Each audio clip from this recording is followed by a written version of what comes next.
కోరుతున్నాను.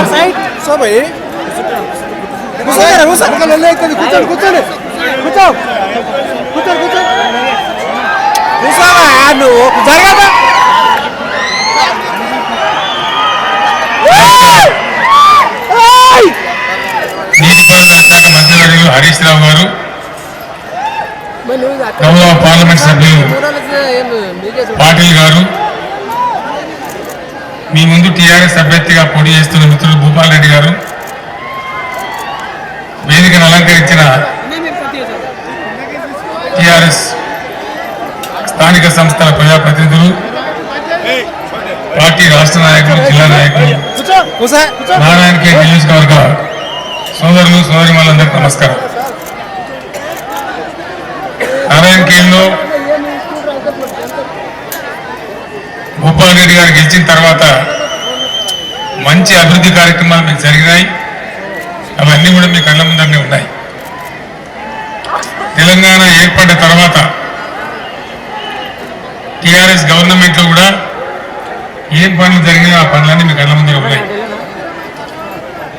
ఈ ఎలక్షన్లో కూడా మీరు ఓటేసేటప్పుడు నాకు తెలిసి మీకు పెద్ద కన్ఫ్యూజన్ లేదు.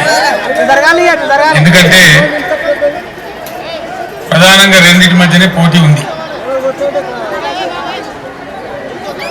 మీ ముందు నిలబడ్డ వాళ్ళు ఎవరు కొత్త వాళ్ళు కాదు.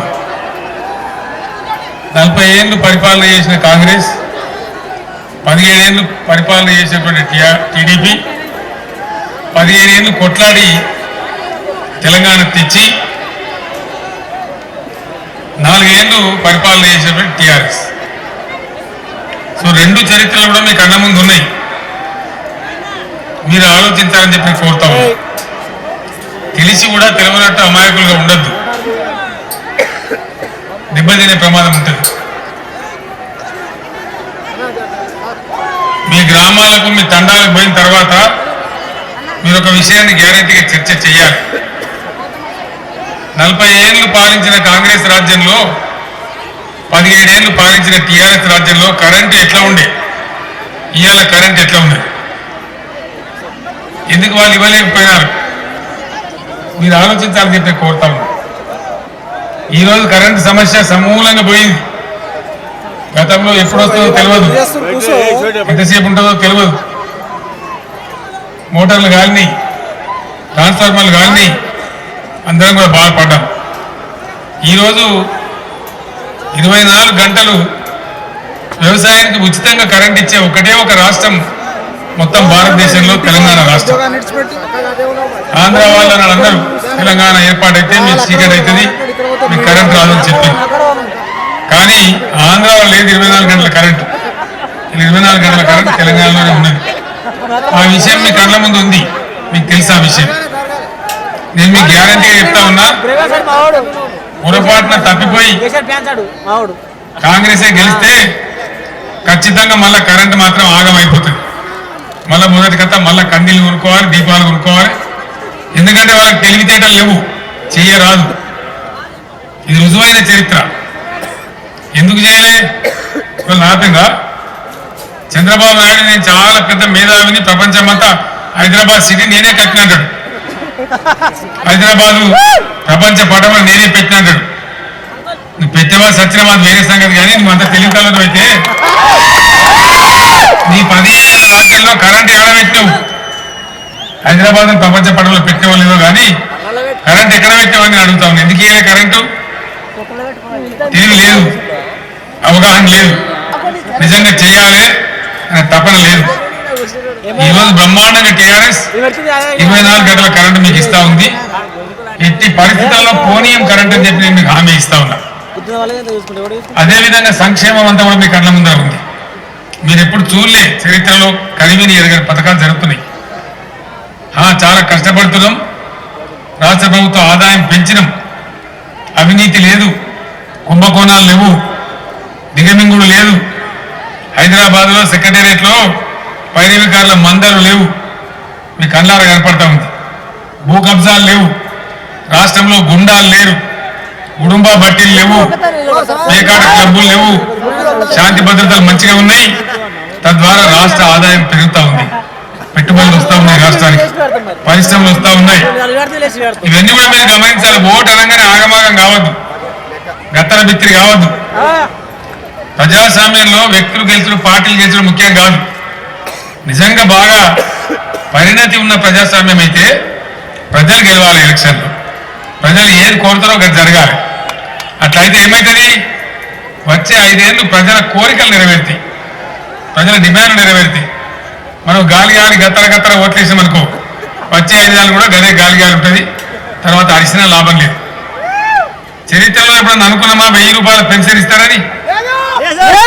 ఎక్కడన్నా ఇస్తారా ఇండియాలో? రాహుల్ గాంధీ, తోక గాంధీ, తొండం గాంధీ అడ్డం పొడుగు మాట్లాడతారు. నోరు మాయించింది నన్ను చెప్పమంటే నేను కూడా దీని చెప్తా. ఒక్క కాంగ్రెస్ పాలించే రాష్ట్రంలో 1000 రూపాయల పెన్షన్ ఉందా? మీ ముఖానికి ఇచ్చిందా? ఇండియా ఎక్కడన్నా? భారతీయ జనతా పార్టీ బాగా నడుపుతారు. నేను అడుగుతున్నా మిస్టర్ నరేంద్ర మోడీ, ఇలా ఇండియాలో 19 రాష్ట్రాల్లో నీ బీజేపీ ప్రభుత్వం ఉంది. ఎక్కడన్నా ఒక రాష్ట్రంలో 1000 రూపాయల పెన్షన్ ఇస్తావాను? ఉందా? వికలాంగులకు 1500 రూపాయల పెన్షన్ ఇండియాలో ఎక్కడన్నా ఉందా? రైతు బంధు స్కీమ్ వస్తుంది మన జిందగీలో అనుకున్నావా? రైతుల మీద వసూలు చేసింది. ఇలా టీఆర్ఎస్ ప్రభుత్వం సమైక్య రాష్ట్రంలో ఆంధ్రప్రదేశ్లో తెలంగాణ రైతులు చితికిపోయినారు కాబట్టి, దెబ్బతిన్నారు కాబట్టి ఆ రైతులను బాగు చేయాలి. మీ ముందరనే ఉన్నాడు మీ జిల్లా ఆయన్నే హరీష్ రావు, నీళ్ల మంత్రి. ఇలా కాళేశ్వరం ప్రాజెక్ట్ నుంచి, పాలమూరు ఎత్తిపోతల నుంచి, సీతారామ ప్రాజెక్ట్ నుంచి 1 కోటి ఎకరాలకు తెలంగాణ నీళ్లు ఇవ్వడానికి రాత్రి మౌలు కష్టపడతా ఉన్నారు, పనిచేస్తున్నారు. మంత్రులు పోయి కాలువల కాడ పండుకుంటున్నారు. నాగబంగారాల వండలేదు, కాలువల కాడ లిఫ్ట్ల కాడ పండుకొని తెలంగాణ పొద్దాక కష్టపడి పనిచేస్తున్న విషయం మీకు కళ్ళ ముందే ఉన్నది. నేను చెప్పేది ఎక్కడో జరిగేది కాదు, అమెరికా ఢిల్లీలో జరిగేది కాదు. 24 గంటల కరెంట్ మీ ఊళ్ళో లేదా? 1000 రూపాయల పెన్షన్ మీ ఊళ్ళో లేదా? 6 కిలోల బియ్యం మీ ఊళ్ళో వస్తారేవా? కళ్యాణ లక్ష్మి పథకం 1,116 రూపాయలు మీ ఊళ్ళో వస్తారేవా? మీ తండాలో వస్తారేవా? ఎక్కడో జరిగేది నేను చెప్తలేను. ఇలా ఆడవాళ్ళు గర్భవతులైతే కేసీఆర్ కిట్టించి అమ్మఒడి వాహనంలో తీసుకెళ్లి ఆడపిల్ల పుడితే 13,000 ఇచ్చి, అబ్బాయి పుడితే 12,000 ఇచ్చి మళ్ళా అమ్మఒడి వాహనంలో ఇంటికాడ తీస్తున్నారు. మీకు కనపడతలేదా? మీకు తెలియదా? మీకు కూడా తెలుసు కదా, మీ అందరి కళ్ళ ముందే ఉన్నది. వీటన్నిటిని మీరు గుర్తించాలి. గతంలో చేయని వాళ్ళు ఏం చేయలే, కానీ చేసే వాళ్ళని మీరు గౌరవించాలి, చేసే వాళ్ళని మళ్ళీ గెలిపించాలి. అప్పుడే మీకు లాభం అవుతుంది. రైతు బంధు కింద పాత మెదక్ జిల్లాలో అతి ఎక్కువ లాభపడ్డ తాలూకా నారాయణఖేడ్ తాలూకా. ఎకరానికి 4,000 రూపాయలు ఇచ్చుకున్నాం. దాన్ని మించి రైతు బంధును మించి చాలా తృప్తిచ్చే పథకం రైతు బీమా. పావెకరం ఉన్న రైతు కానీ, అద్దెకరం ఉన్న రైతు కానీ, ఆయన సహజంగా మామూలుగా చనిపోయినా ఏ ఆఫీస్కి పోయే అవసరం లేదు, ఏ పైన చేసే అవసరం లేదు. వాళ్ళ కుటుంబ సభ్యుల ఖాతాలో 5 లక్షల రూపాయలు జమ అయిపోతాయి. ఇప్పటి వరకు 3,900 మందికి 900 మందికి ఈ స్కీమ్ ద్వారా లాభం వచ్చింది. చనిపోయిన వాళ్ళలో, లాభం పొందిన వాళ్ళలో 90% చిన్న సన్నకారు రైతులే ఉన్నారు. ప్రపంచంలో ఎక్కడ లేదు ఈ స్కీమ్, ఇండియాలో ఎక్కడ లేదు. ఈ నరేంద్ర మోడీ, ఈ రాహుల్ గాంధీ వీళ్ళు రాజ్యం చేసే ఏ రాష్ట్రంలో కూడా లేదు. ఇండియాలో 29 రాష్ట్రాలున్నాయి, ఎక్కడ కూడా లేదు. కహీబినే, ఇది సత్యం. ఈయనకి వచ్చి తెలంగాణకు వచ్చి మేము ఇంత పొడుగు అంత పొడుగు అని మాట్లాడతారు. ఆయన పేరేంటి? మన అమిత్ షాను ఏం షా మన పేద, నేను ఆల్ ఇండియా ప్రెసిడెంట్కి వచ్చిండు. ఆల్ ఇండియా ప్రెసిడెంట్ హెలికాప్టర్ కానీ లేవాడంత మంది కూడా రాలే. హెలికాప్టర్ దిగుతుంటే కూడా ఒక 5,000 మంది, అంతమంది కూడా లేరు. నేను అమిత్ షా, నేను కొండేగా, నేను తోక మాట్లాడటానికి ఏముంది లెక్కున్నాను. ఎంత దూరం మనం మాట్లాడచ్చు అంటే వాస్తవాలు మాట్లాడితే మంచిగా అనిపిస్తుంది. నేను తప్పు ఉంటే విమర్శ చెయ్యి, మేము వద్దటలే, తీసుకుంటాం, గ్యారెంటీ సర్దుకుంటాం, మంచిగా చేస్తాం. ప్రజలు అడుగుతారు మేము ఏమంటున్నాం. ఇలా టీఆర్ఎస్ పార్టీ, కేసీఆర్, టీఆర్ఎస్ లీడర్లందరూ మేము ఏమంటున్నామండి? ఒక మాట మీరు ఆలోచన చేయండి. ఇలా నారాయణఖేడ్లో నేను అడుగుతున్నా, 15 ఏళ్ళు, అఫ్కోర్స్ 58 ఏళ్ళు కొట్లాండి. ఈ తాప 15 ఏళ్ళు చాలా కొట్లాండి. నేను కూడా సావ తయారైన నిరాదీక్ష బట్టి నిమ్స్ హాస్పిటల్లో 1000 మంది పొరగాలు చచ్చిపోయారు. అనేకమైన పోరాటం చేస్తాం, అనేకమైన మంది జైళ్ళలో పడ్డారు. కష్టపడి తెలంగాణ తెచ్చాం, మంచిగా బతుకుతున్నాం, జర తెల్లగా చేసుకుంటున్నాం. కొన్ని పనులు మంచిగా అవుతున్నాయి. ముస్లింల గురించి పని చేసుకుంటున్నాం, రెసిడెన్షియల్ పాఠశాలలు పెట్టుకున్నాం. గిరిజనుల గురించి పని చేసుకుంటున్నాం, గిరిజనుల పిల్లల కోసం రెసిడెన్షియల్ పాఠశాలలు పెట్టుకుంటున్నాం. దళితుల గురించి రెసిడెన్షియల్ పాఠశాలలు పెట్టుకున్నాం, బీసీల కోసం పెట్టుకున్నాం. రైతులకు రైతు బంధు ఇచ్చుకుంటున్నాం, రైతు బీమా ఇచ్చుకుంటున్నాం, కరెంటు మంచిగా చేసుకుంటున్నాం. జర్ర ముఖం తిరిగి వచ్చాం. మిషన్ భగీరథ ద్వారా మంచినీళ్ళు తెచ్చుకుంటున్నాం. దగ్గర పడ్డ స్కీమ్ మీ నారాయణకెళ్ళి కూడా జరుగుతూ ఉంది. మీ కళ్ళ ముందరే ఉన్నాయి, మీ ఊరికి వస్తూ ఉన్నాయి నీళ్లు. ఇంటింటికి నల్లా పెడుతున్నారు. ఇంకో నెల 10 పూటలు అయితే కంప్లీట్ అయిపోతుంది. ఇవన్నీ కూడా మీ కళ్ళ ముందర ఉన్నాయి.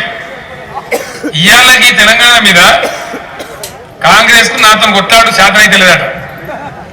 కాంగ్రెస్ వాళ్ళకు ఆంధ్రాకి పోయి చంద్రబాబు నాయుడు తొలగసుకుంటారు సోబత్కి. నారాయణకేళ్ళ నాకు ఒక మాట చెప్పాలి మీరు. ఇవాళ మన స్వతంత్ర తెలంగాణలో దీన్ని కష్టాలు పడి మనం విడిపించుకున్న తెలంగాణలో ఇవాళ ఇంకా మనకు చంద్రబాబు నాయుడు పెత్తనం అవసరం అనండి? ఆందోళన పెత్తనం అవసరమా మనకి? అన్నా మీరు ఎన్నుకున్న వాళ్ళు చెప్తలేరు, బంగ్లా మీద కూడా చెప్పాలి, మనకు అవసరం ఉందా లేదా? ఇక తెలంగాణలో నేను ఏడాడినా గిరే చెప్తాను, కానీ వాళ్ళు తోలుకొని వచ్చారు. ఏం చేస్తారు చంద్రబాబు నాయుడు? మనకు తాగునీళ్ళు తీసుకున్నా కేసే, మనకు వ్యవసాయం నీళ్ళు తీసుకున్నా కేసే, మనకు వచ్చే కరెంటు ఎగబడతాడు, మనకు 7 మండలాలు గుంజుకపోయిండు. సీలేదు అని చెప్పి కరెంటు పుట్టించేది ఒక ప్లాంట్, హైడల్ పవర్ ప్లాంట్, అది కూడా గుంజుకపోయిండు. ఈ చంద్రబాబు నాయుడు మనకు అవసరమా? మన దుష్మన్, మన ప్రయోజనాలకు నిమిషానికి అడ్డం కలిగే వ్యక్తి ఆ చంద్రబాబు నాయుడు దొరుకుని వచ్చి ఆయన దొరుకుని వచ్చి మనల్ని కొడతాడు. చంద్రబాబు నాయుడు మీ ఇంట్లోకే వచ్చి మిమ్మల్ని కొట్టిపోతా అంటున్నాడు. పడదామా? ఉల్టా కొడదామా? నీతో కొట్టద్దు, ఓటుతో కొట్టి చూపెట్టాలి. మన రాజకీయ చైతన్యం చూపెట్టాలి. నువ్వు ఇదిరా మా తెలంగాణ రుజువు చేయాలి. ఇప్పటిదాకా నేను ఒక్కరిని కొట్లాడినా, ఇలా మీరు అందరూ కొట్లాడాలి. ఇంకోటి కూడా మీరు చూస్తాను, పేపర్లలో టీవీలలో చూస్తారు, ఈ కేసీఆర్ను కొట్టడానికి ఇంత మంది అబ్బాబాబా. ఇక నరేంద్ర మోడీ, అమిత్ షా, వడవడం మనుష మషారం షా, సోనియా గాంధీ, రాహుల్ గాంధీ, ఆంధ్రకెళ్ళి చంద్రబాబు నాయుడు, సిపిఎం అంతుంపలు తెగ రాకాసు బయలుంటే బయలుతో పోయేకోడు ఇంత మంది. ఎందుకు వీళ్ళందరికీ? ఎస్, ఇలా కేసీఆర్ చెప్తున్నాడు. ఏం చెప్తున్నాడు? రాష్ట్రాల హక్కులు రాష్ట్రాలకు రావాలి, ఏ ప్రజల హక్కులు ఆ ప్రజలకు రావాలి. ఇంతకాలం భారతదేశం మీద ఈ కాంగ్రెస్, ఈ బీజేపీ రెండు కూడా ఫ్యూడల్ పెత్తనం చేసినాయి. నేను ఫెడరల్ ఫ్రంట్ రావాలని చెప్పి కోరుతున్నా. కాంగ్రెస్ లేని, బీజేపీ లేని కేంద్ర ప్రభుత్వం రావాలి. గర్జన వణికిస్తున్నారు. దీని తర్వాత ఎలక్షన్ తర్వాత బయలుదేరుతా నేను కూడా. నాకు అన్ని భాషలు వస్తాయి, అందుకే భయం నాకు వీళ్ళకు. ఆగబట్టాలి, బయటికి రానియద్దని చెప్పి ఇవాళ కేసీఆర్ ఇక్కడే ఉంచాలని ప్రయత్నం చేస్తున్నారు. ధర్మం ఆగదు. తెలంగాణ కోసం నేను పోరాడినాడు, ఇవ్వాలని నమ్మకం లేదు. ఇవాళ మీ దయతోని మనమే గెలుస్తున్నాం. నేను ఇలా పొద్దున రాగా సర్వే అడిగితే భూపాల్ రెడ్డికి 68% ప్రజల మద్దతున్న నారాయణకేళ్ళ అని చెప్పి మంచి మేరతో గెలుస్తామని చెప్తున్నాయి. మీ దయవల్ల గెలిచిన తర్వాత దేశాన్ని గురించి కూడా మనం పోవాలి, ఖచ్చితంగా చెయ్యాలి. ఎందుకంటే చిన్న మాట, మన దగ్గర ముస్లింలు ఎక్కువ, ఆంధ్రాలో తక్కువ. ఆంధ్రప్రదేశ్ వెళ్ళినప్పుడు 6% లెక్క పెట్టింది. ఇలా మనం 11-12% అయిపోయాం. ముస్లింల జనాభా పెరిగింది. అట్లే మన లంబాడాలు, మన గిరిజనులు, ఆదివాసీలు వీళ్ళ జనాభా కూడా పెరిగింది. మరి పెరిగినప్పుడు వాళ్ళ శాతం రిజర్వేషన్ పెరగాలి కదా, ధర్మం కదా. పెంచాలి అంటే ఇక్కడ అసెంబ్లీ తీర్మానం పాస్ చేసినాం, క్యాబినెట్ తీర్మానం పాస్ చేసినాం, ఢిల్లీ కొంచెం అప్పచెప్పాం. 30 ఉత్తరాలు రాసిన నేనే 30 సార్లు నేను మంత్రులందరం పోయి మోడీ గారికి చెప్పాను, ప్రధానమంత్రికి. చెయ్యను, చేయపోగా ఉల్టా మాట్లాడుతున్నాను. చేయనియనట. నీ అయ్యా జాగిరా ఇండియా, నీ తాత జాగిరా. దిస్ ఈజ్ డెమోక్రసీ, ఇది ప్రజాస్వామ్యం. నడిచింది మీ కాలం ఇన్ని రోజులు, ఎన్ని కాలం, కానీ జరగదు. మీ దీవెనతో నేను మిమ్మల్ని ప్రార్థిస్తున్నా, మీకు దండం పెట్టి చెప్తున్నా మీ బిడ్డగా. మనకు నిజంగా సంపూర్ణ న్యాయం జరగాలంటే ఖచ్చితంగా ఢిల్లీలో కాంగ్రెస్ లేని బీజేపీ లేని ఫెడరల్ ఫ్రంట్ గవర్నమెంట్ రావాలి. రావాలంటే 17 ఎంపీలు తెలంగాణలో లేని మనమే గెలవాలి లెక్క పెట్టి. అసదుద్దీన్ ఓవైసీ గ్యారంటీ గెలుస్తారు హైదరాబాద్ లో. మేమిద్దరం మిత్రపక్షంగా ఉన్నాం. ఇవాళ ఇక్కడ 16 ఎంపీలు టీఆర్ఎస్ గెలవాలి. మొత్తం 17 మంది ఎంపీలు. ఇంకా నేను చాలా మంది నాయకులతో మాట్లాడిన దేశంలో వాళ్ళందరూ సిద్ధంగా ఉన్నారు మనతో కలిసి రావడానికి. అందరం కలవాలి. ఢిల్లీ మీద కాంగ్రెస్ వాసన బీజేపీ వాసన లేని గవర్నమెంట్ జెండా పాతాలే రాష్ట్రాలకు అధికారాలకు రావాలి. ఇది మీకు అర్థమైతే ఒక మాట చెప్తా. ఎందుకు కోరుతున్నా నేను, ఒక చిన్న ప్రైమరీ స్కూల్ నడుపుతాం ఎక్కడనో మారుమూల ప్రాంతంలో కంగిటి మండలంలో ఒక తండా స్కూల్ నడుపుతాం. అది ఏం స్కూల్ నడవాలి మనకు తెలియదా? మీకు తెలియదా? నారాయణకేళ్ళ మన హైదరాబాద్ సర్కార్ తెలియదా? ఢిల్లీ పెత్తనం ఉంటుంది విద్య మీద. దవాఖాన ఒక దవాఖాన పెట్టుకుంటాం. ఎన్ని బెడ్స్ ఉండాలి ఏముండాలి మనకు తెలియదా? దాని మీద ఢిల్లీ పెత్తనం ఉంటుంది. వ్యవసాయం నారాయణకేళ్ళ పండింది సిద్దిపేటలో పండింది, సిద్దిపేటలో పండింది వరంగల్లో పండింది. అక్కడ వాతావరణం భూమిని బట్టి ఉంటుంది. దాని మీద వ్యవసాయం మీద కేంద్రం మీద పెత్తనం. ఇది బదలాయించరు బయట బదలాయించరు, మార్చరు. కేంద్రం తన గుప్పిట్లో పట్టుకొని చేయాల్సిన పని చేయది, సరే కొట్టాడాల్సిన పని చేయది. కానీ పనికి వాళ్ళని పనంత పెట్టుకొని చిల్లర రాజకీయాల కోసం పచ్చి అబద్ధాలు చెప్పుకుంటూ ప్రజలను మోసం చేస్తూ ఉంటారు. ఆ విధంగా వాళ్ళ కర్రపెత్తనం, కాంగ్రెస్ బీజేపీల కర్రపెత్తనం, వాళ్ళ మోనోపలి, వాళ్ళ ఫ్యూడల్ పరిపాలన పోవాలంటే డెఫినెట్ గా కేంద్రంలో ఫెడరల్ ఫ్రంట్ గవర్నమెంట్ రావాలి. రాష్ట్రాలు శాసించి రాష్ట్రాలు కమాండ్ చేసే గవర్నమెంట్ రావాలి. దానికోసం కూడా దయచేసి మనం తయారు ఉండాలి. ఎలక్షన్ తొందరనే వస్తుంది కాబట్టి తయారు ఉండాలని చెప్పి కోరుతా ఉన్నా. మీకు అందరికి తెలుసు, నారాయణఖేడ్లో భూపాల్ రెడ్డి గెలిచే టైంలో కానీ గెలిచిన తర్వాత కానీ హరీష్ రావు భూపాల్ రెడ్డి ఎంత కష్టపడరో మీకు తెలుసు. ఎన్ని లాభాలు దగ్గర నారాయణఖేడ్ మీకు తెలుసు. లిస్టు ఉన్నది. దవాఖానలు మంచిగా చేసుకున్నాం, చాలా చాలా చేసుకున్నాం. గిరిజన లంబాడి బిడ్డలను నేను ఒకటే మాట మనం చేస్తా ఉన్నాం. 50-60 ఏళ్ళు ఏడిసింది మీరు, ఎవడు ఇయ్యలే. మా తండాలో మా రాజ్యమంలో ఎవడు చేయలే. కానీ ఇలా చేసింది ఇండియా మొత్తంలో ఒక్క టీఆర్ఎస్ గవర్నమెంట్ చేసింది. 3500 లంబాడి తండాలు ఆదివాసీ గూడాల మీద గిరిజన బిడ్డలే సర్పంచులు కాబోతా ఉన్నారు. ఈ ఎలక్షన్ తర్వాత ఒక్కటే నెలలో పంచాయతీరాజ్ ఎన్నికలు జరుగుతాయి. పంచాయతీరాజ్ ఎన్నికలు జరిగిపోతే మీ నారాయణఖేడ్లో కూడా మొత్తం 93 కొత్త గ్రామ పంచాయతీలు అయితే అందులో 54 తండాలు గిరిజనుల కోసం రిజర్వ్ అయ్యి గ్రామ పంచాయతీలు అయినాయి. 54 మంది లంబాడ బిడ్డలే ఇక్కడ సర్పంచులు కాబోతా ఉన్నారని చెప్పి మనం చేస్తా ఉన్నాం. నారాయణఖేడ్ ప్రజలకు ఇంకా పోవాలి, చాలా దూరం పోవాలి కాబట్టి నేను ఎక్కువ తక్కువ చెప్పినవన్నీ మీ మంత్రి చూసుకుంటాడు, మీ ఎమ్మెల్యే చూసుకుంటాడు. ప్రధానమైనది ఒకటి కావాలి. ఇక్కడ కొన్ని చిన్న చిన్న పనులు చేసిన కరెంటు తెచ్చుకున్నాం, కొన్ని మంచి చెడ్డ తండాలు గ్రామ పంచాయతీలు తీసుకుని, కొన్ని రేవులు చేసుకున్నాం, దవాఖానలు చేసుకుని, ఇంకా కూడా కావాలి చేస్తాం. అన్నిటిని మించి మీ హక్కు మీకు రావాల్సింది. మీరు మంజీరా బేసిన్లో ఉన్నారు. 1,00,000 ఎకరాలకు సాగు నీళ్లు రావాలి, పంటలకు నీళ్లు రావాలి. నేను మీ ముందే అధికారం చెప్తా ఉన్నా. మళ్ళా మన గవర్నమెంట్ వస్తున్నాం కాబట్టి 2 లిఫ్ట్లు పెట్టాలి. ఒకటి నారాయణఖేడ్కు, ఇంకోటి జైరాబాద్కు. సింగూరు మీద లిఫ్ట్లు పెట్టాలి. కాళేశ్వరం నీళ్లతో సింగూరు నింపాలి. 1,00,000 ఎకరాలు నారాయణఖేడ్కు నీళ్లు ఇయ్యాలి. ఇస్తా అని చెప్పి నేను కేసీఆర్ మీ బిడ్డగా నేను మనవి చేస్తా ఉన్నా. నారాయణఖేడ్ కూడా ఆకుపచ్చ నారాయణఖేడ్ కావాలి, అభివృద్ధి చెందాలి, బాగా డెవలప్ కావాలి. వీళ్ళే చేసుకుందాం, చిన్న చిన్న పనులను ఏమైనా చేసుకుందాం, దానికి ఇబ్బంది లేదు. మున్పటి నారాయణఖేడ్కు ఇప్పటి నారాయణఖేడ్కి ఎంత తేడా వచ్చిందో మీరు చూస్తున్నారు. తండాలకు రోడ్లు కానీ మంచి కానీ చెడ్డ కానీ గతంలో చాలా ఇంత పొడుగు మనుషులు కూడా ఈడ ఏం చేసారో మీరు చూసారు. ఈ రోజు కూడా ఏం జరుగుతుందో మీరు చూస్తా ఉన్నారు. అయ్యా ఆర్డీఓ ఆఫీస్ అయింది, రెవెన్యూ డివిజన్ అయింది, ఇంకా చాలా జరుగుతాయి. మీతో నా ప్రార్థన ఒకటే ఏంటంటే మీకు ఆకుపచ్చ నారాయణఖేడ్ కావడానికి ముందుకు పోవాలి. మనం పట్టుబట్టి మళ్ళా పెద్ద మెజార్టీతోని కారు గుర్తు కొడేసి భూపాల్ రెడ్డి గెలిపించండి. దయచేసి మీకు 1,00,000 ఎకరాలకు నీళ్ళు తెచ్చిచ్చే బాధ్యత వచ్చే 5 ఏళ్ల లోపే మీకు 1,00,000 ఎకరాలకు నీళ్ళు ఇస్తేనే మళ్ళీ ఓటు అడుగుతా, లేకపోతే అడగాలని కూడా నేను చెప్తా ఉన్నా. ఆ రకంగా భూపాల్ రెడ్డి గెలిపించండి, 1,00,000 ఎకరాలకు నీళ్లు సాధించుకోండి అని చెప్పి మీకు తెలియజేస్తూనే సెలవు తీసుకుంటా ఉన్నా. జై తెలంగాణ. ఇంత మెల్లగా చెప్తారు నారాయణఖేడ్. జై తెలంగాణ.